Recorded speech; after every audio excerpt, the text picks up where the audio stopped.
Ghana confirms first case of Mpox virus with 230 suspected cases recorded in all 16 regions.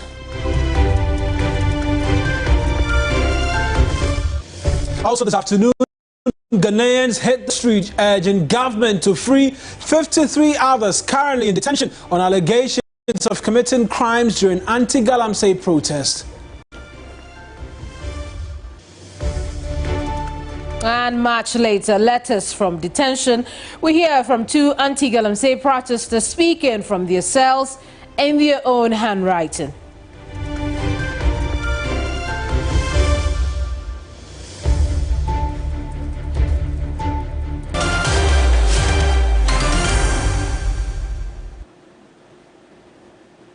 Hello there, you're live on NewsCentral. I'm Kemini Amano. And I am Mawena Egbeta. The bulletin starts right now.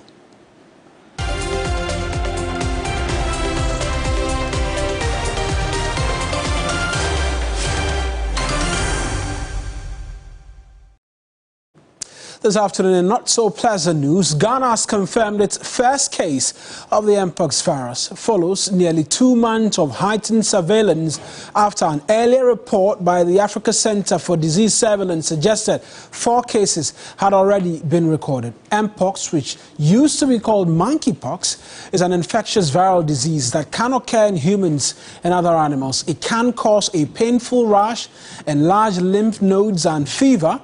Most people fully recover, but some get very sick, and it's been a concern on the African continent for quite a while. Now, according to the Ghana Health Service, 230 suspected cases are also being investigated across all the 16 regions of the country, with contact tracing and surveillance teams fast at work. Let's run you by what we know this afternoon based off on the case that has been confirmed and the 230 additional suspected cases. And so there it is on your screen, 230 suspected cases in all the 16 regions of the country. The Greater Accra leads with 87 of the suspected cases, with 1 confirmed case. A bit more details for you in relation to that confirmed case and what the Ghana Health Service has been telling us. It was reported at a hospital in September with 3-day history of fever, general body pains,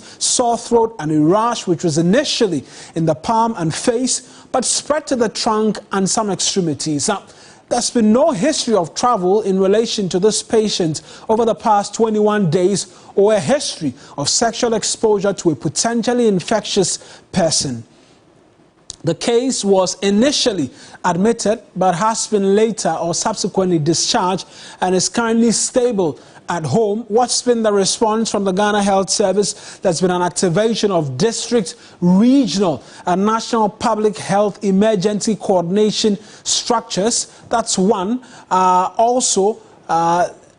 They've been identifying gaps in relation to dealing with this particular outbreak, and one has to do with limited funding. That rears its head in every challenge in this country. Limited funding to support sustained lab testing and outbreak investigations.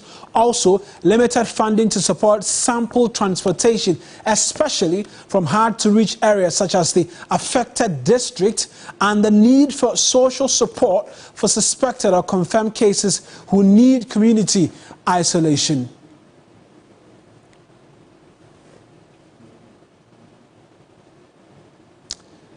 And so that's the latest from the quarters of the Ghana Health Service in relation to what we know. And we know that Mpox can be transmitted through close contact with someone who already is contaminated, or you have access to contaminated materials or infected animals. Well, Associate Professor at the Noguchi Memorial Institute for Medical Research, Professor Joseph Boni, has been explaining further. Monkeypox, we have got 2 main clades, or let's say variants. We have the West African variant and we have the Central African variant. And they have these 2 variants because they actually are viruses that can be found in these 2 regions. They saw it from monkeys at first, but evidence has shown that we have these squirrels, most of them are some of the reservoirs. You see, if we say reservoirs, that means those animals can have the virus in them. And when you get so close to them, you can get that animal, that virus from this animal into you. And once it gets into the human being, then it becomes easy for human-to-human transmission once the person is infected. Personal hygiene, and make sure that you don't get to handle these exotic animals, especially if you don't know them. If you are keeping them as pets, you have to be very careful. Not so getting so close to them and handling them in a way that they can easily get any viruses in them into you. There's a mass protest underway to urge government to discontinue the trial of 53 Ghanaians who participated in the recent Anti-Galamsey protests. Citizens from all walks of life and various parts of the country are engaging in the three-day protest tagged Free the Citizens. My colleague Armstrong Gold Alogbe is covering the protest and has filed this report. In demand of the release of some Democracy Hub protesters who have been arrested, and they are also demanding that the government ensure Galamsey is stopped. Many of them are from the University of Ghana, others also came willingly on their own. They've been marching from the Okonglo lorry station and they are heading towards Independence Square. Let's talk to some of the conveners and find out how are the numbers encouraging? Well, you know, today is the first day, right? And it's still, we take into consideration that today is a working day. So a lot of our colleagues are still going to join us during the march. But we are happy people turned up. We are happy and we are sure. What I can assure is on Saturday, we might not even be able to contain the numbers. We will need more because Saturday is a weekend. And therefore, people will be free to join as much as they want. Exactly. Zero. So let's get to know about your issues again. We know of two where you are demanding that the protesters be freed and also the issue of Galamsey be a thing of the past. Yes, so I keep saying there are two main issues. The first and foremost is for Galamsey to stop now. This we have reiterated several times that the devastation that Galamsey is causing is beyond us. We cannot begin to fathom. We can't wait for the worst of the worst to happen to us. And the second issue is for our brothers and sisters who have been arrested and detained by the police to be freed. And that is what we are protesting. But so far, how will you describe the protest so far? You can see for yourself. I mean, the euphoria is high and people are serious. It's all about Ghana. No groups, no political parties, nothing. We are fighting for our motherland because whatever happens here happens to you and I and our unborn children. So, what's your name? What's the name again? Camry Table. Camry Table. So that is Camry Table, one of the conveners. Let's talk to some of the other protesters. Let's talk to this young lady. Madam, how are you? So where are you coming from? You're coming from where? Okay, we are coming from Kaswa. Yes. And you joined the protest? Yes. What's the motivation?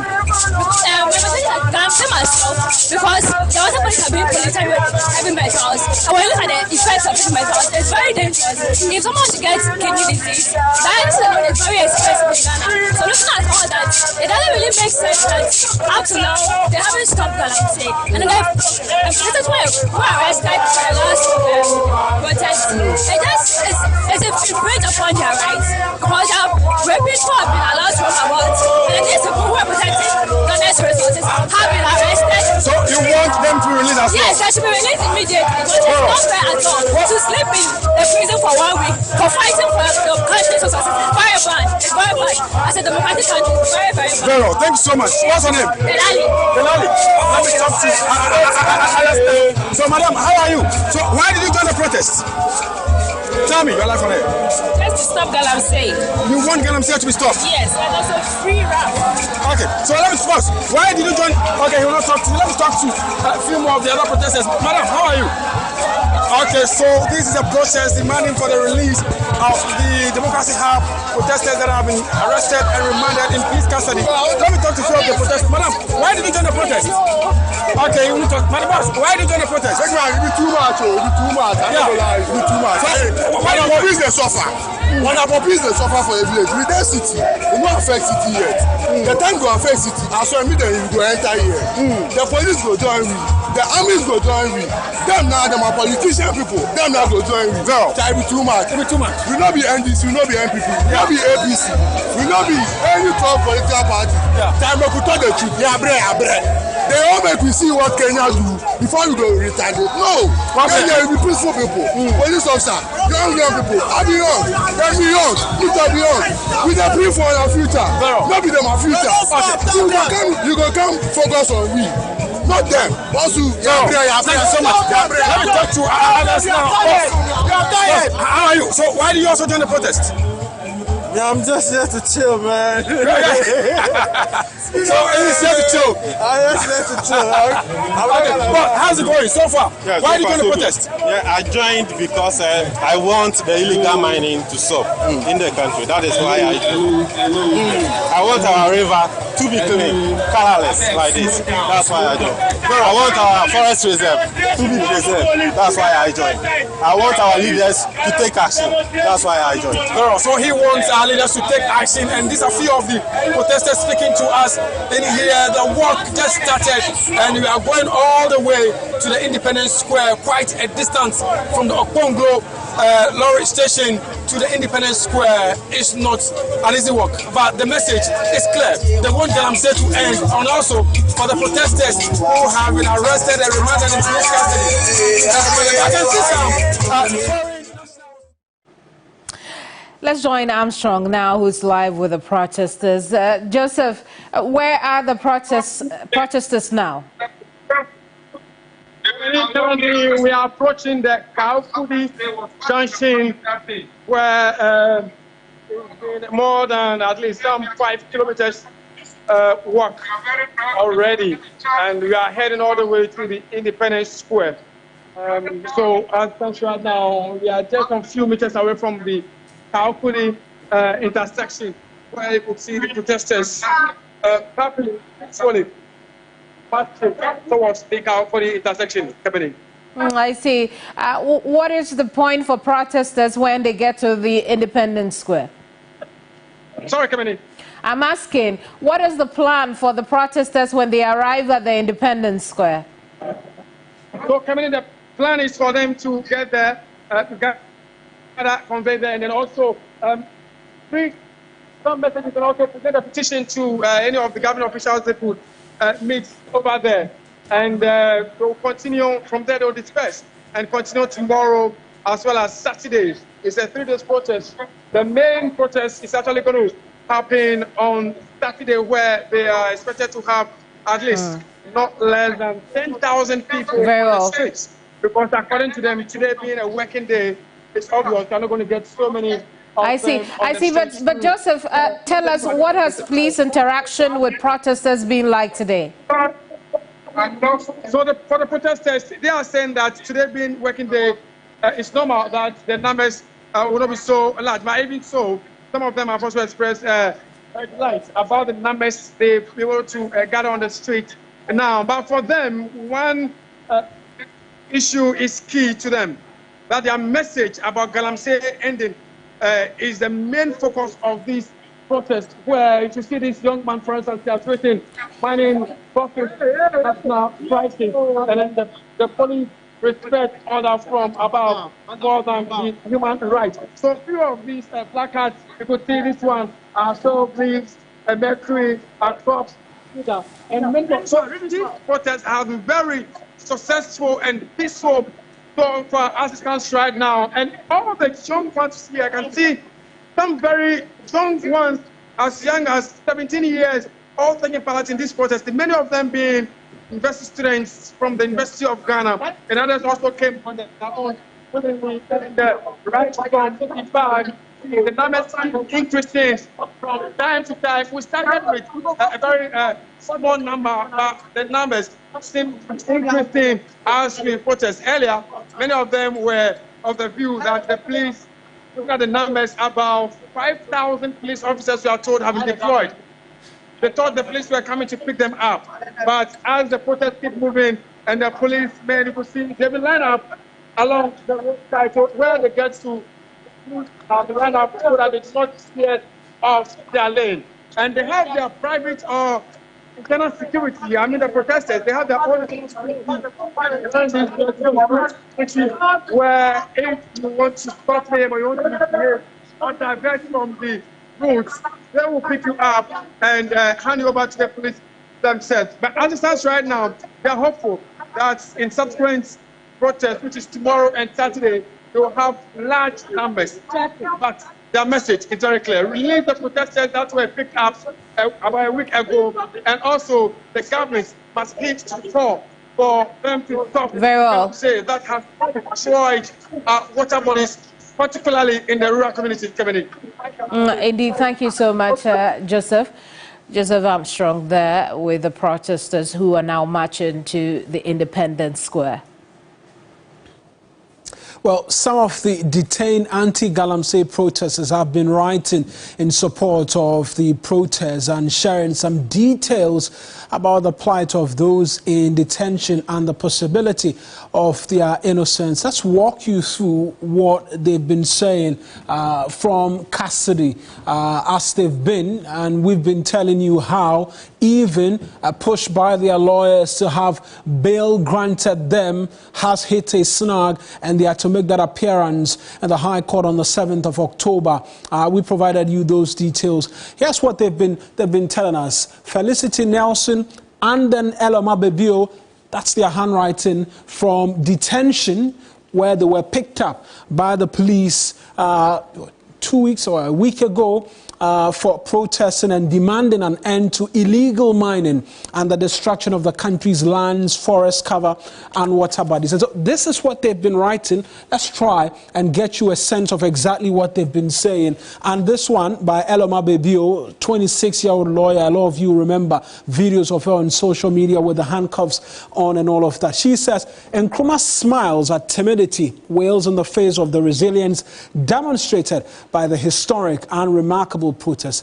Today, Ghana youth arises and not only recommits to the struggle begun by our foremothers and fathers, but have reignited the long-lost hope of realizing Nkrumah's Ghana. A great day it is indeed, for a new dawn is upon us. That's Eloma Bebio. Many of you know her as Ama Governor. That's her writing from detention. And then Felicity Nelson as well. She penned nearly 2 pages scribbling on what is a writing pad, really. And she recounts the story of one of the other protesters who were picked up. Let's walk really through what she's been saying. Now, she says that when she was arrested by the police, there was a man who was also arrested. Now, this man's wife had just given birth at the 37 military hospital, and he had been given a bail of 2,400. He only had 1,600 on him as a person, so he stepped out to charge his phone at the 37 Trotro station to see if he could ask some friends or family for the rest of the money to top up so his wife could be discharged. It's a bit more in relation to that's why it says that whilst waiting for his phone to charge, he came to buy some coconut from a vendor near me. While I was being arrested, he was also arrested. When we were all rounded up, he pleaded that 2 police officers follow him into the hospital to confirm that his wife was actually on admission. All his pleas fell on deaf ears. He was also bundled into the police van. He was also remanded until the 8th of October, and she asked the question, this could have happened to anyone. Is this just? What kind of country are we living in? He was begging to call his wife to let her know he has been arrested. His request was denied. And so these and more really detail the stories of the 53 who've been in custody. And you will recall some of them detailing how they've had to be on their knees for over 12 hours because of a lack of space in the police cells and the prison cells where they've been locked up until October 8, some October 9, some October 10. That is their harrowing story. Right now, it's time for Ghana Remembers.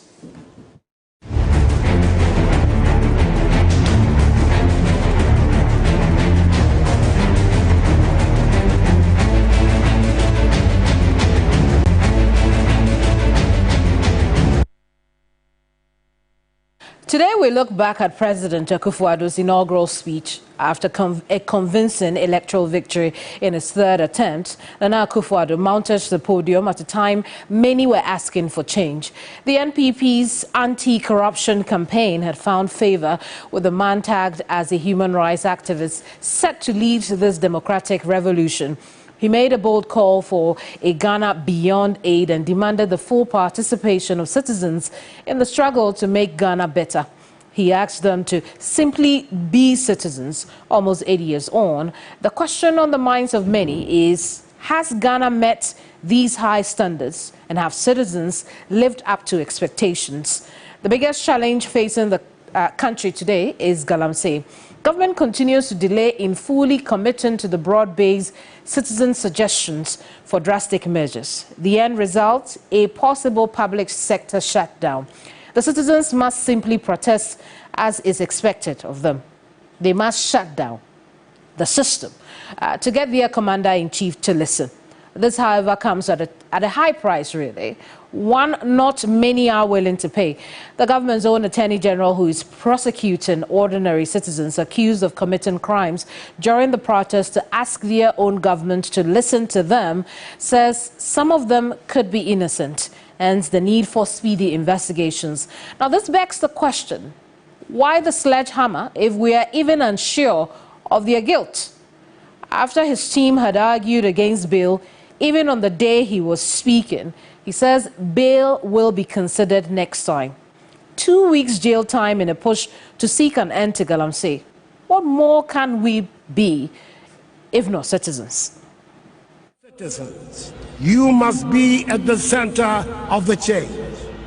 The change we have voted for will have to start with each of us as individuals. We can start with little changes in our own individual attitudes and practices. The change can and should start now and with us as individuals. I ask you to be citizens. Citizens, not spectators. Citizens, not subjects. Responsible citizens, building your communities and our nation. Let us work until the work is done. And I ask again, what more can we be if not citizens? That's it for Ghana Remembers.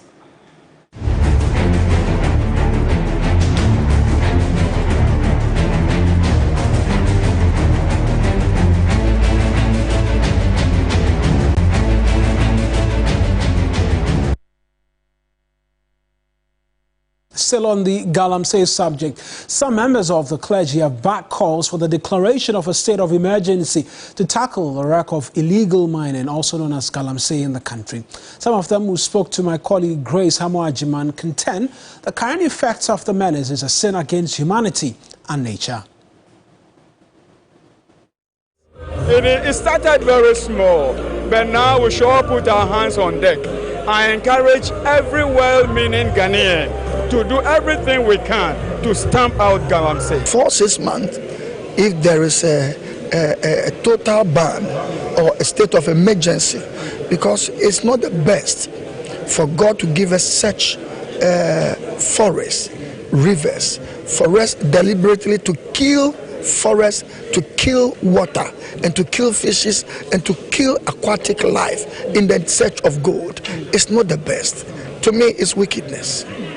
So finally, natural resources that God has given to this nation must be preserved. Water is life. And if there's anything that must be preserved in this nation, that is our water bodies. Today, the rise of many different diseases, especially renal diseases, kidney diseases, kidney failure. A lot of people ask why are people getting so much renal failure and cancers and all these things. It's because there's pollution, and everybody drinks water, and we need water to survive. So if there's anything that is being done that will pollute the water bodies of this nation, it must definitely be checked, because this is a menace to society, and not only a menace to society, but something that will endanger the lives of millions of Ghanaians. And you know, we can't have a few people get wealth at the expense of the millions of Ghanaians. So I believe that the talk on Galamsey should not just be a talk, but there should be action so that we can get a hold of this thing. These activities have depleted our rivers, depleted the mines. I mean, we are all here, fish stock, and even water resources. So our prayer is that God will help us through our leadership, the leadership of whichever government, this one or the next one, that they would come up with policies that will help restore these things. And then above all, the young man doing Galamsey himself, his conscience would strike him to say that I must stop doing what I'm doing. Now the Bible says that the madman of Gadara, when Jesus met him, at a point when the evil spirits left him, he said that he was in his right senses. Our prayer is that the people who are physically doing the activity will come to their right senses and stop destroying the lands. It's the clergy backing the Galamsey fight. Now, President Akufo-Addo is expected to later this afternoon meet leadership of organized labor over their threat of a strike. Labor has set October 10 as date to lay down all tools to compel government to take decisive action against illegal mining. The president, who's been heavily criticized over his silence, has however thrown an invitation to the labor group seeking to engage them over their demands, which include a complete ban on all small-scale mining activity and the declaration of a state of emergency. Daniel Opoku is our Labour Affairs correspondent. He's the one individual we should be speaking to right now in relation to that meeting between Labour and the presidency. He's joined us in studio. Daniel, quickly, what time are we looking at this meeting that's been called? Right, so they began a meeting this morning around 10. And it spanned up to 11:50, where they were able to conclude the meeting. And in the meeting this morning, actually, we had the Secretary General of TUC, who is also the spokesperson for organized labor, Mr. Joshua Ansah, being part of the meeting as the leader of the delegation. Also have his deputy, Dr. Kwabena Nyakuotu. Then you have other host of general secretaries who joined the Secretary General to be with the president to discuss the issues about the petition that they have presented. Now, when they went to the meeting, they tabled another petition. President should ban the small-scale mining and also illegal mining, and all activities on the mining front should be brought to a halt. These are the issues that they have tabled before the president, and my understanding is that it's something that the president is likely to consider, where he has requested for some time for him to be able to look at that one. Let's not forget that we have up to next week, Thursday, to prevent an impending nationwide strike. So the president has from this afternoon up to next week, Wednesday, to be able to engage with labor to resolve the problem. The strike is still on the table. That the leadership of organized the right after meeting the president may, by close of data today or tomorrow, should be able to meet the entire membership and communicate to them what the president has said. They're also expecting a concrete, firm information from the president by close of day today, indicating the next move that the president would want to do before next week, Thursday. And so the meeting has happened. The president has asked Labour for a lot more time. Labour has included an additional request, which is a complete cessation of mining. Does it include the big mining firms, or this has mainly to do with just small-scale mining activities in the country? No, when we read the content of organized labour statement, it talks about ban all small-scale mining activities and also illegal mining activities. That is exactly what has been captured in the statement, and that's exactly what has been tabled to the president. So that's based on that, that's what the president is looking at, and he has to even solve the problem. Because by next week, if you don't solve the problem, we really have a problem in Amawena. We are talking about over 700,000 people going on nationwide strike. Public sector workers, just for the public sector. Private sector could come in at some point. Exactly. And also we have those for the private sector being led by the Industrial and Commercial Workers Union. A chunk of their members and the private former. One of the private former, for instance, like TV3, people who come here, and also those in the informal economy or are likely to join in this whole strike and order. So if government does not step in immediately, if the president does not act for the obvious, you have a problem. I see the president giving a firm conclusion by close of today. So going forward, from where I sit, I don't anticipate the strike happening. Once you meet the president, one, it betrays good faith. when you embark on a strike means that you don't respect what the president told you. So I see the president being able to resolve the problem. National Labour Commission has also stepped in. They are also likely to meet the leadership of organized labor, especially when they invoked the strike bait or the strike mandate of the NLC. NLC will also step in, and by close of this week, hopefully early parts of next week, we should have a resolution to the matter. And so Labour was satisfied with the meeting with the president and the assurances that the president provided to them today? Well, the leadership went there appear satisfied. But when you come and brief your constituents, what they tell you will be the direction you have to take. Now they may have to meet the entire constituents to be able to convince them exactly what the president has told them. Then they'll know the next line of action. Some of the questions that we anticipate being asked by their members has to do with, for instance, they started the issue about the DDEP, where they had to meet the president and the Senate to concrete the sale of the Senate agreement, the same problem. And now they have seen the president for the third time within the space of just about close elections. They have seen the president on this particular matter. If they are not able to convince their membership or their constituents, then they'll push them to embark on a strike. But looking at the strength and the composition of the leadership that made the president, they are likely to convince their constituents for them to buy into what the president said. And the moment they're able to do that, then there'll be timelines as to when this particular position should be implemented. Right then, Daniel, thank you very much. Daniel Opoku is our Labour Affairs correspondent who tells us that meeting took place this morning, has been convened. The president has assured Labour of acceding to their demands and asked for time, but the strike is still uneven as the Labour groups return to their constituents seeking to communicate what the president has been saying to them. Just a bit more on illegal mining. The Small Scale Mining Association is using its task force to fight against mining in river bodies and checking members washing mining residues in rivers. Under the renewed fights, the small scale miners will double the numbers of their task force to check the illegality. The Ashanti Regional PRO, Arafat Sulemana, has been speaking to the issue. As an association, this was already a concern for us, which has been causing us a lot of challenges, because this has also been minimizing our access to the communities and then also limiting our social licenses, which we've created for over a long period of time. And as such, we decided that if so, we've already embarked on operations on the Birim River, where we're trying to make sure that we rid it of any illegal miner who is sitting on the Birim River, which is causing the turbidity. And we're able to chalk a lot of successes there. Turbidity that was at 2,000, we're able to bring it down to 50. And our coordination with the Ghana Water Company within the district was so good that anytime the turbidity goes to even 200, they would actually indicate our task force. We'll go back and rid them off. So it had this a wake-up call for us to come to a meeting, decide on what actions to take on all the water bodies that we found dredgers and chamfer operators who are sitting on the water bodies and destroying them. So we decided to come on a meeting today, discuss the issues at hand and see how we'll go by it, and then come together and make sure that we will actually rid the rivers of any illegal operator who is sitting on the river bodies and causing the turbidity to be. That's the Association of Small Scale Miners in the Ashanti region. They will take us on to our very first break here on NewsCentral. When we return from the break, a lot more stories for you, including an update on the closure of the Atomic Junction overpass that's been closed from now to the 22nd of this month, expected to cause heavy vehicular traffic. Plus, a bit more stories for you on illegal mining and its ravages on the country's lands, forests and water bodies as well. This is NewsCentral. Please do stay.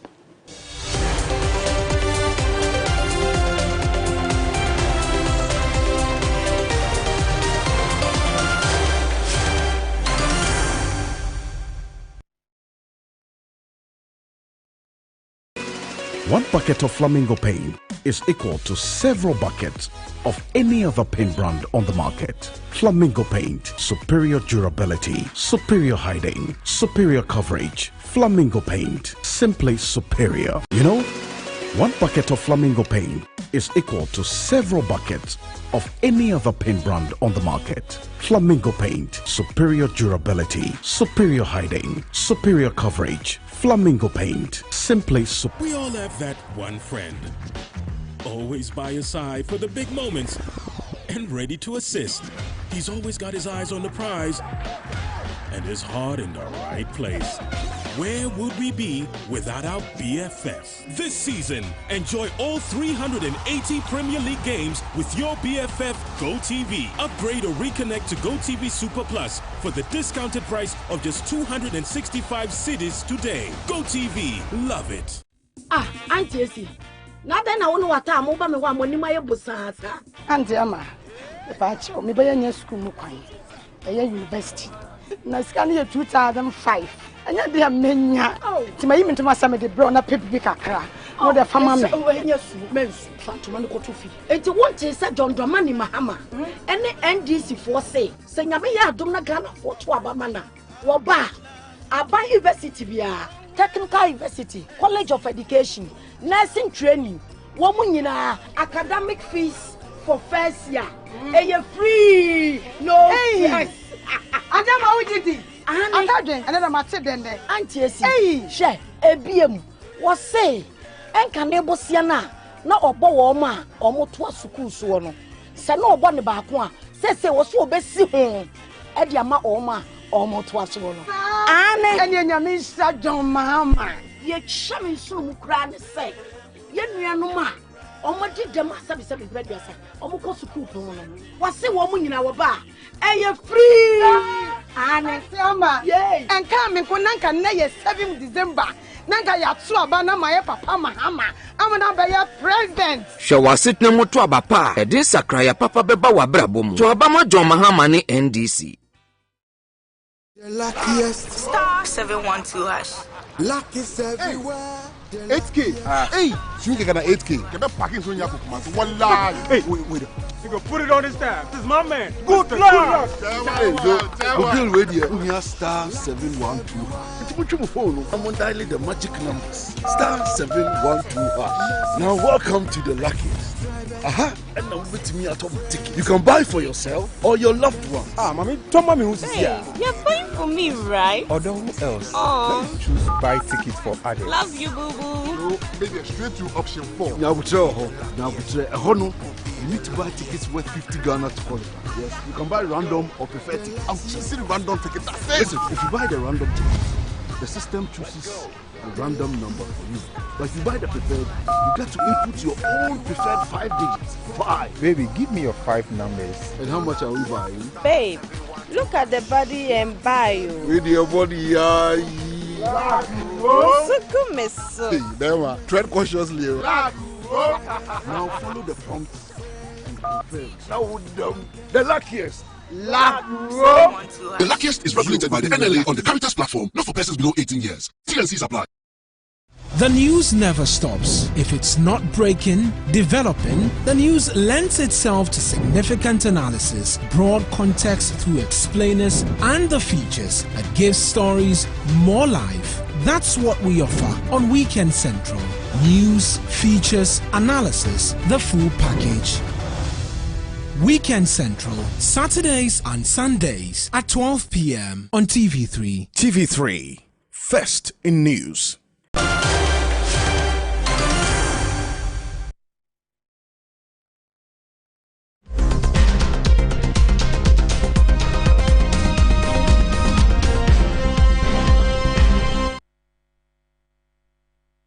Now, Paramount Chief of Lower Axim, Awulai Atiburu-Kusu III, has led an operation with his sub-chiefs to arrest illegal miners at some illegal mining sites in the Nzema East municipality of the Western region.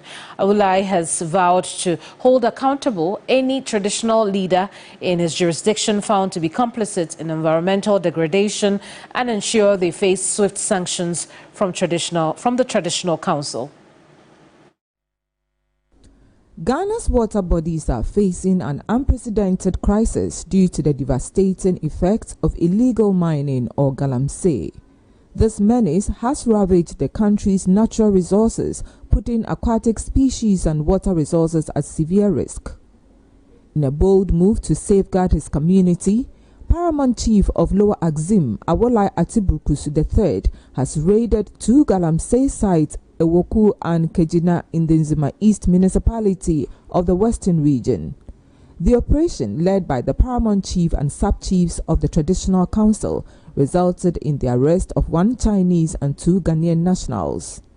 Awolai Atibrukusu III, shocked and dismayed upon discovering the alarming scale of destruction in his area, contrary to his initial assumption that it was spared, has vowed to hold accountable any traditional leader found to be complicit.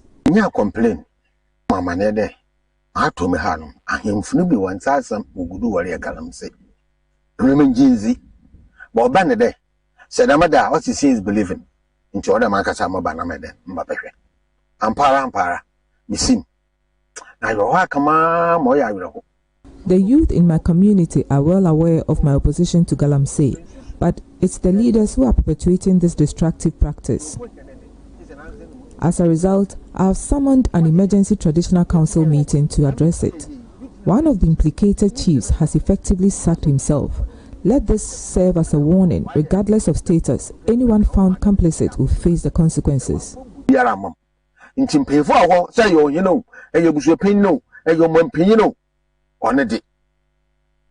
Emergency Treasury Council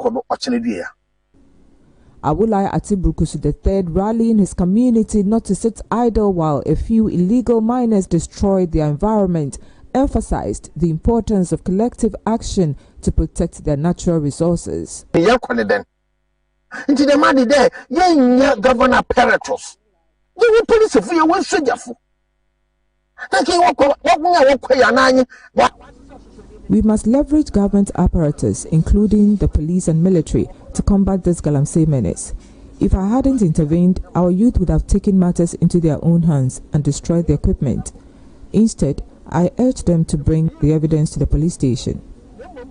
We've already arrested 1 Chinese and 2 Ghanaian nationals, and I'll see this case through to its conclusion. This is not small-scale mining, it's outright Galamsey, as evident in the devastating river destruction, massive holes dug into the riverbed. I will ensure they reclaim the site.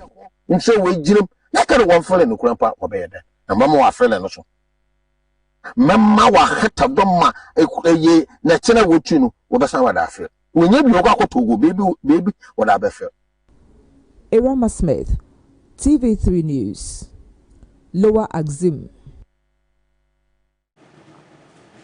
From the western region, let's head to the Ashanti region, where the Ghana National Association of Teachers is requesting from political parties, when voted into office, to see to the implementation of the deprived area allowance for teachers who accept postings in hard-to-reach communities. NAT laments, though the labor law makes the deprived area allowance a right for rural teachers, government has for the past 15 years left them behind. At the launch of the NAT Week and World Teachers Day, the association is demanding an improved welfare of the teachers for quality education delivery. Expecting whichever party that wins to do is to follow the laid down procedures, the rules and regulations, the labor laws that governs the workers in Ghana, because it is a duty of the employer to provide working materials. The worker is supposed to work under safe and conducive environment. So if you are a teacher, you are working at a place that you don't have a befitting facility, you don't have a potable water, you find it difficult, hard to reach areas. And the law says that you cushion this worker, motivate him small. And if for about 15 years down the line, deprive area allowance from NDC to MPP, none of them has able to honor this. If the teacher is sidelined and the teacher is suffering, you work, your rank, people went to school to upgrade their knowledge, and the employer find it difficult in upgrading such a teacher. You are demotivating the teacher. So we feel that what is important is that let us take proper good care of the Ghanaian teacher, and the nation will grow and grow well. Ibrahim Abubakar joins us from the ongoing event in Kumasi for a bit more on the story. Ibrahim, the concern of growing indiscipline among students was raised at this event. What has NAT been saying about it? Well, NAT has admitted that as teachers, they have a key role to play when it comes to instilling discipline among students. But in recent times, it appears that power is even winning off, is being taken over from them, because you no more cannot punish any student. And that's how come in recent times we see students of senior high schools going to school with machete and other weapons on them. But they want this to be changed, and they are urging all stakeholders, including the teachers, the parents themselves, and government, to ensure that they are all allowed to play their individual role and bring back that discipline, since these are the future leaders we are raising. General Secretary of NAT, Thomas Musa Tanko, has been shedding more light on this. That the students are displaying today is terrible. They beat teachers. Sometimes the parents themselves will come and join their children, go to the school. They beat up the teacher. In those days, Sabofania Bonia, Yabeka said, in fact, I remember quite clearly, if your parents tell you that they are going to report you to the teacher, you are doomed. You are doomed. But today, mother, father will unite. They will form a united front with their boy or the girl. They are coming to attack the teacher. So when the boy grows up, the boy becomes irresponsible, or the girl becomes irresponsible. So today we want to remind ourselves that the work we are doing, we need to work together. So as teachers, we need to remind ourselves of these three things. Ibrahim, NAT, we are told, have not been only championing the welfare of teachers, but they've been talking about students as well. What have they been saying? Exactly. So for NAT, even though the welfare of the teacher must be discussed, because they need to also have right frame of mind to teach these students, so that at the end of the day, we get quality education. At the same vein, we also need the students to have the right frame of mind, or they should be sound to be able to learn. And when you go to most of the deplorable or rural schools, you realize that some of the kids come without better school uniform, without TLMs, without any learning material. So in order to also champion this, they are also taking that upon themselves to identify some of these schools, some of these children, so that they also support them to get all the TLMs that they need, and in order for them to also have the right frame of mind and also learn. Very well, Ibrahim. Thank you so much for talking to us. We'll leave it here for now. Ibrahim Abubakar is our Shanti region correspondent. We've been talking about that NAT event where the teachers are meeting for their own welfare, but also that of their students.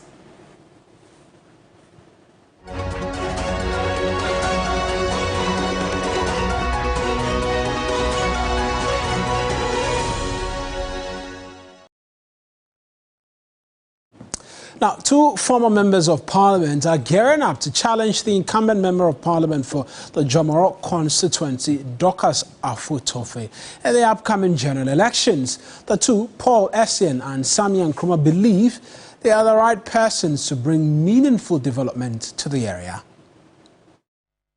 Created in 2004, the Jomoro constituency, located at the southwestern part of the Western region and sharing borders with La Côte d'Ivoire, boasts of a population of different ethnic groups. It is, however, predominantly in Zima.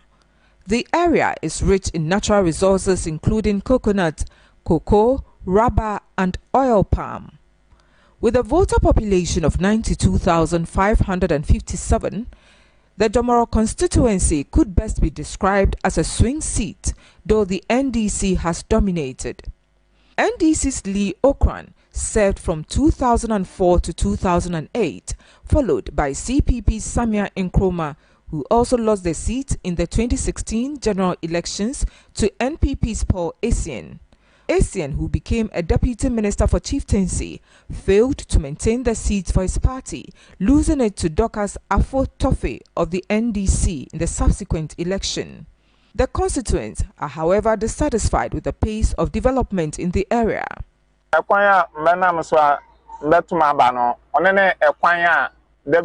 current state of our roads makes it incredibly difficult to access certain routes, causing undue hardship. and make life easier for commuters like myself. As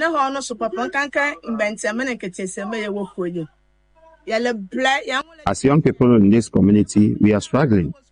After completing our education, we are still reliant on our parents due to the scarcity of job opportunities.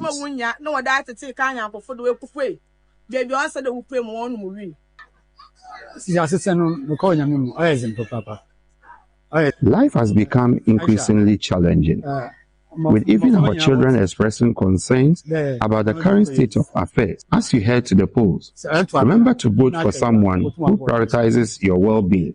The Jomoro seat is currently being contested by the incumbent NDC's Dorcas Afo-Toffee, former MP, NPP's Paul Essien, CPP's Nana Ble Mieza, and Samia Nkrumah, who is going independent. Dr. Patrick Echekwesi serves as Samia Nkrumah's special aide. Jomoro is a very dynamic constituency, and with its nature, we need someone like Madam Samia to come and bring a lot of wealth creation to the good people of Jomoro. Because if you take a critical look at Jomoro, we are agricultural based, except with the exception of the oil and gas and all that. We are into agriculture, and he is in the process of bringing a coconut processing factory for us to tap into the hydrocarbon industry with this activated charcoal and all that. So what we are saying is that Madam Samia is an embodiment of wealth creation in Jomoro, and we think that he is the best bet, and he is the modest one that everyone should vote for. The NPP parliamentary candidate Paul Essien believes his past record is unmatched.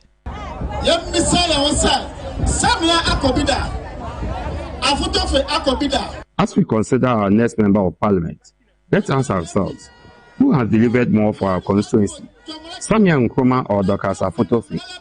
Both have served as MP, but I believe my achievements in providing jobs and assisting our community surpassed theirs.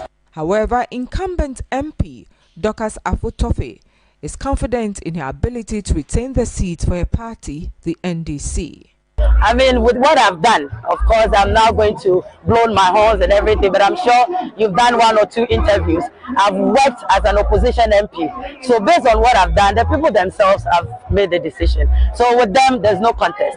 I'm not even going to, they don't even know. They don't come close. They are not, anything to worry about. Eroma Smith, TV3 News, Jomoro.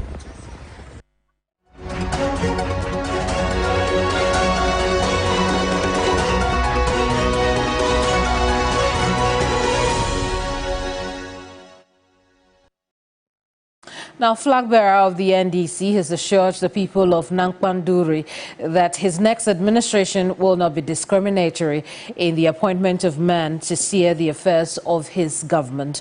On day 2 of his Northeast regional campaign, John Mahama says Ghanaians are ready to send a signal to the international and business communities that Ghana is ready for business again.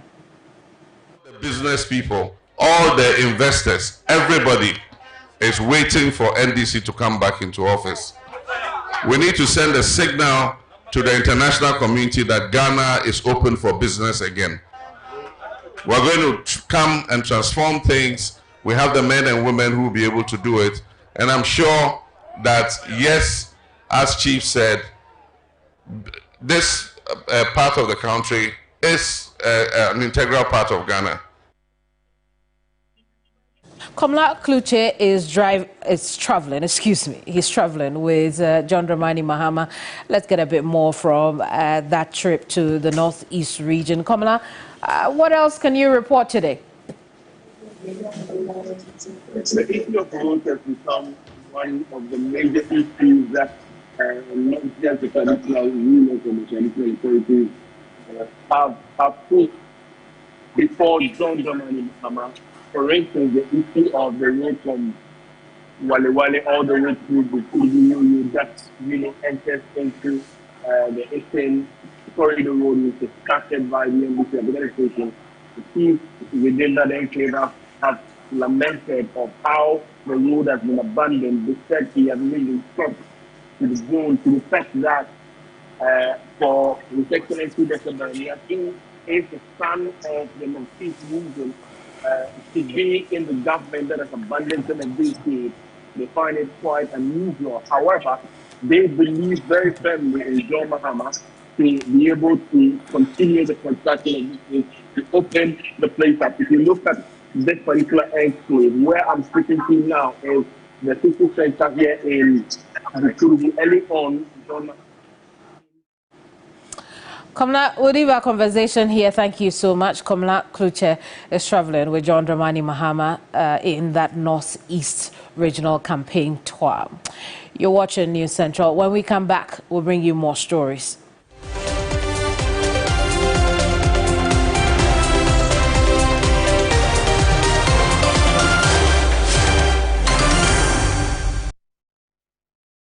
October to December, King's Furniture says thank you Ghana. Enjoy a whopping 25% off on all our domestic kitchen, wardrobes and sofas. Upgrade your home with the finest furniture crafted right here in Ghana. And for your office, we're offering 20% discount on all office furniture because your workspace deserves the best. Whether it's for home or office, now's the time to make your space truly yours and give the gift of comfort and style to your loved ones. Hooray! Promo is from October 1st and ends December 31st, 2024. Visit King's Furniture Showroom today and enjoy these incredible discounts. Locate us in Accra, Kisima, adjacent Melco and Takrade, Tanokrum, Pipeline, right opposite Connect FM, or call us on 050-150-5507 Accra and 050-133-2327. King's Furniture sets a standard. And a big thank you to Ghana.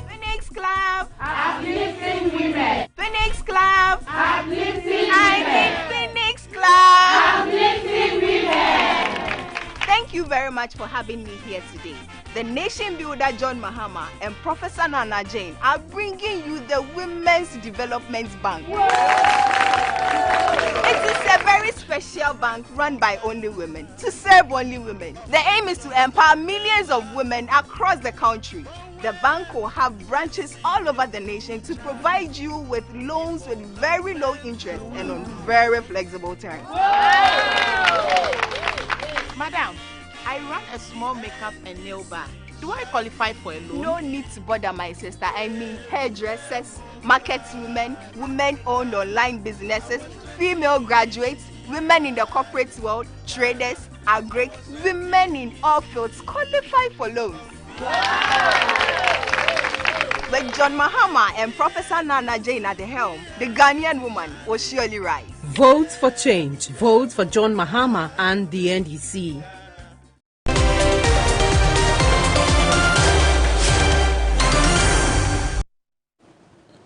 Quick update for you. The Ghana Highway Authority has announced a temporary closure and diversion of the Atomic Junction overpass in Accra from October 3 to 2024 for a repair of exposed expansion joints. The temporary closure and diversion would take place from 8 p.m. to 6 a.m. daily within the period from October 3 to the 22nd. Like we've been telling you, George Quinn has been to the overpass and provided these details. If you're a regular commuter of the Legon-Madina Highway, I'm sure you'll be privy to the inconvenience on the Atomic flyover because the expansion joints have been exposed, and this of course creates some sort of discomfort and causes some sort of fear whilst flying this stretch. And I've been told about some accidents that have actually taken place here, some gory, just terrible accident, and it's actually a terrible thing flying this very stretch. But the good news is this very defect is going to be fixed. So for the next 19 days, if you're a regular commuter of this very stretch, you're going to be inconvenienced. And according to the Roads and Highways Authority, it's going to take them 19 days to fix this. And this very stipulated time has been questioned by a lot of people. And it's just a good news that it's going to be fixed. And actually, you can hear, the sound of tires bumping into this very gap, just like this very vehicle right here. So this is it. It can cause accidents. It can cause accidents at any time. So it takes some sort of careful maneuvering to ply this very stretch.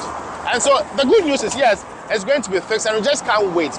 If it's 19 days, we're just hoping that it will be done and it will come out so well. So if you're a regular commuter here, where at 8 p.m. today, this place will be temporarily closed and diverted 8 p.m. to 6 a.m. daily within the stipulation.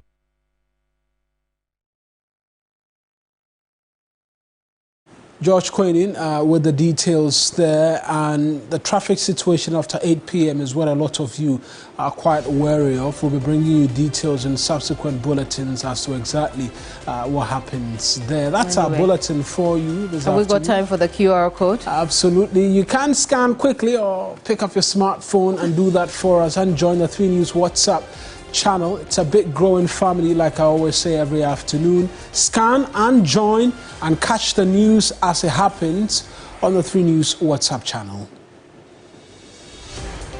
I am Kemeni Amana. And I am Mawina Egbeta. The afternoon show is next on your television. Bye-bye.